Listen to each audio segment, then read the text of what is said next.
السلام علیکم، آپ دیکھ رہے ہیں کے نیوز چینل۔ خبر شامل کرتے ہیں ننکانہ صاحب سے۔ ہمارے بیورو چیف طاہر خان کی رپورٹ کے مطابق وزیر اعظم پاکستان عمران خان کے 10 بلین درخت سونامی پروگرام کے حوالے سے ڈپٹی کمشنر آفس چیمبر میں اجلاس کا انعقاد کیا گیا،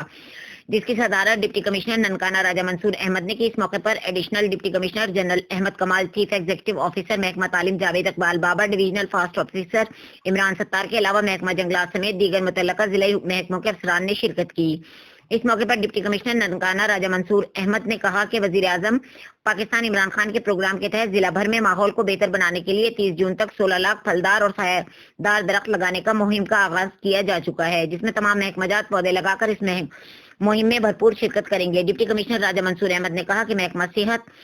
اور محکمہ تعلیم کو 50,000 پودے فراہم کیے جائیں گے، جو کہ اسکولوں، کالجز اور ہسپتالوں میں لگائے جائیں گے، جبکہ ضلع بھر کی سڑکوں کے دونوں اطراف، پارکوں، نہروں کے کنارے، کمپاؤنڈ ایریاز،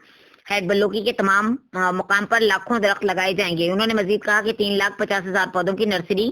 تیار کر لی گئی ہے، جو کہ زمینداروں کو پھلدار اور سایہ دار درخت رعایتی قیمتوں پر فروخت کیے جائیں گے۔